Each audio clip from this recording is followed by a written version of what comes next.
મારી ઉપર આક્ષેપ મૂકતી કે ભાઈ એને હળગાવે કામ કરે, ખોટા કામ કરે ને આક્ષેપ મારી પર નાખતી. એવી રીતના એ વર્તન કરતી, ચોરી કરતી, પૈસાની ચોરી કરતી ને મારું ઉપર નામ દેતી. અમદાવાદ બાજુની હતી, ગાંધીનગરની. અને એવી મને પાળી ઉપર બેસતી, બિલ્ડિંગમાં પાળી પર બેસતી, મારા આગળ હાથ રાખતી, બીજાને દેખાડો કરતી કે ભાઈ જો આ મને ધક્કો મારવાની કોશિશ કરે, આ મને પાડવાની કોશિશ કરે. એવી રીતના બીજાને દેખાવ કરતી. એક વખત કેરોસીન સળગાવીને આખા હોસ્ટેલવાળાને ભેગા કર્યા ને હું તો સૂતી હતી અને મને તો કંઈ ખબર જ નહીં. બધાને દેખાડ્યું અને પછી સવારના મને ખબર પડી કે આવી રીતના સળગાવ્યું હતું કેરોસીન અને મારી ઉપર નામ આવ્યું છે. હું સૂતી હતી, સળગાવીને હું સૂઈ ગઈ છું એવી રીતના સાબિત કર્યું એને, એ છોકરીએ.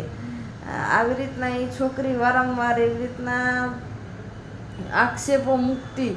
અને એને એક ડર હતો કે ભાઈ આ અંજુ મારા વિશે કંઈક કોને પોલીસમાં ફરિયાદ કરશે કે એવો એને ડર હતો. કારણ કે એ છોકરી મારા ખ્યાલ મુજબ મારી સોસાયટીના જે લુવાણા કરીને જે ભાઈ છે એમના કોન્ટેક્ટમાં હતી એવો મને અંદાજ છે.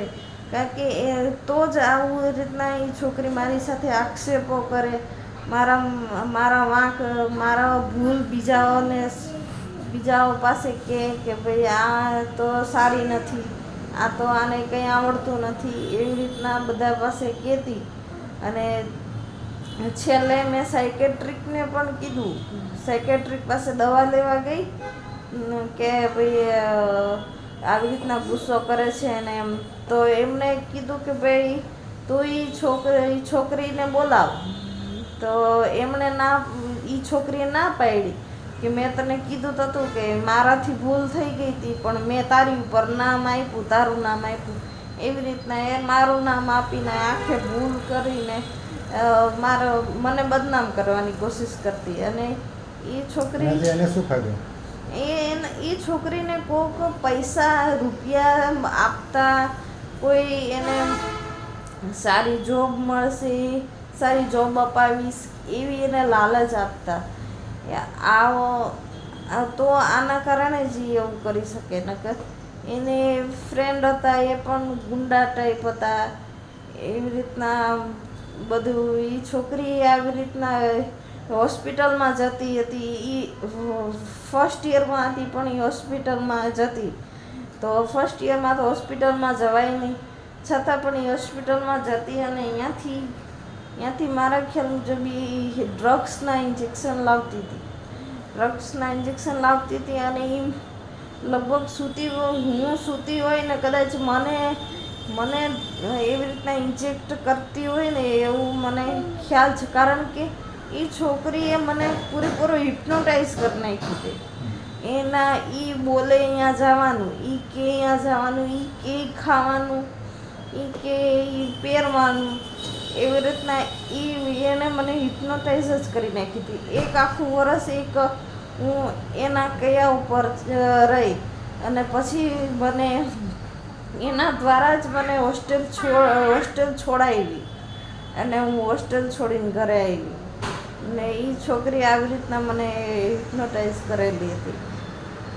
આવી રીતના હોસ્ટેલમાં મારી યાર બનાવ બનેલો હતો. અને ત્યારે કોઈની સાથે અટેચમેન્ટ જ નથી થવા દેતી છોકરી. બધાને કહી દેતી હતી કે આ છોકરી એવી છે ને તેવી છે. અને એ મારી સાથે સારી રીતે બિહેવ કરતી હતી કે ના હું તારી ફ્રેન્ડ છું એવી કરીને સારી રીતે બિહેવ કરતી. અને બીજાને કોઈને મારી પાસે આવવા નથી દેતી. જાણે બીજા કોઈ આવે તો મને કે ભાઈ તું આ છોકરીથી દૂર રહે. મને ઘણા છોકરીએ એમ કીધેલું કે આ અમદાવાદની છોકરીથી તું દૂર રહે, આ છોકરી સારી નથી, અમદાવાદની આ છોકરી ચોરી કરે છે અને બહુ જ ખરાબ છે આ છોકરી. તો પણ મને એની હિપ્નોટાઇઝ કરેલી કે શું, તો હું એ છોકરીની સાથે જ રહેતી એમ.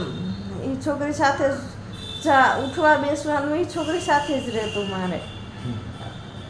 અને 1 વર્ષ લગી મને કશું જ, હું સૂઈ રહેતી, એ આવે ત્યારે ખાતી, એ આવે ત્યારે ક્યાંક બહાર જતી, એની હારે જ બહાર જતી, એ આવે ત્યારે જાગતી.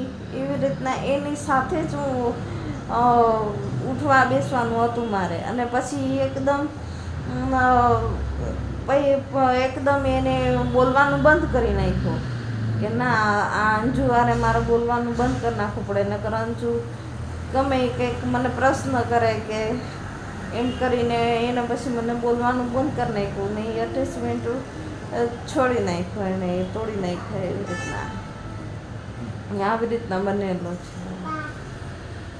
અને બીજી મારી ફ્રેન્ડ હતી, સારી ફ્રેન્ડ હતી, એને પણ મારાથી દૂર કરી નાખી કે ભાઈ ના, તું મારી હારે જ બોલ. એવી રીતના એ છોકરી આજે ક્યાં છે એ તો ખબર નહીં, પણ એ છોકરી બહુ ખરાબ રીતે મારી હારે રહેતી હતી.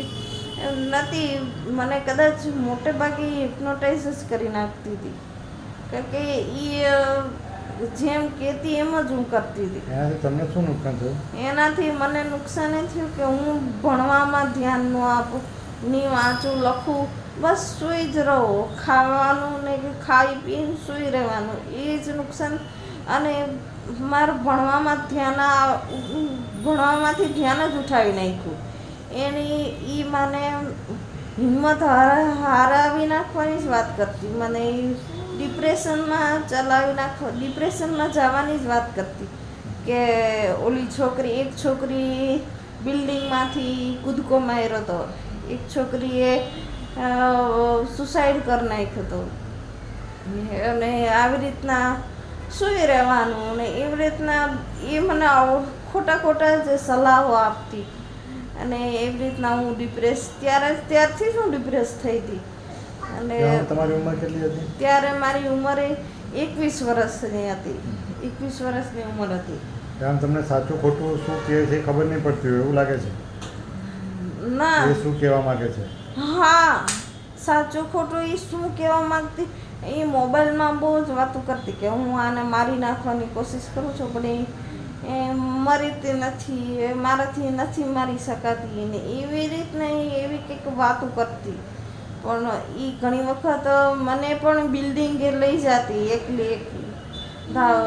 આવી રીતના ઘણી છોકરીઓ નથી સુસાઇડ કરાવી નાખતી, ધક્કો મારી દે ને એવી રીતના. એવો એનો પ્લાન જ હતો એનો. પણ એટલો કંટ્રોલ હતો મારા મગજમાં, તો પછી હું એની સાથે નથી જતી એટલી બધી. પણ રૂમમાં ભેગા જ રહેતા અમે. પણ એ વાતો એવી રીતના કરતી કે જેથી હું વધારે ને વધારે ડિપ્રેસમાં જ જાઉં એમ. એટલે ડિપ્રેસમાં જાઉં એટલે હું નહીં વાંચી શકું કે નહીં વાંચું, એ યાદ રહે મને. અમને ક્યારે એની સાથે રહીને એના જેવું વિચારવાનું તમે ચાલુ કરી દીધું? એના જેવું કદાચ મેં વિચાર્યું હોત ને તો આજ હું એની હારી હિંમતથી એની સાથે જીતી શકે. પણ એના જેવું હું વિચારી જ નથી શકતી. એમ કે એ મને વાંચાતું નથી, મને યાદ નથી રહેતું, મને કંઈ આવડતું નથી, એવું મારા વિચાર આવી ગયા હતા એ વખતે. જેમ સુશાંતને જેમ કેમ પેલી પૂછતી કે ભાઈ 1 2 3 બોલ, એવી રીતના મને થઈ ગયું હતું. એવું હાવ ડિપ્રેસ મગજ થઈ ગયું હતું ત્યારે મને. પણ એનો ખ્યાલ કોઈને નહોતો ખબર, ખાલી એ મારી રૂમમેટ અમદાવાદની છોકરી છે ને એને જ ખબર, બાકી બીજા કોઈને નહીં ખબર. કારણ કે બીજા કોઈની સાથે મારો અટેચમેન્ટ જ નહોતું. અને એ છોકરી હારે જ રહેતી મારી.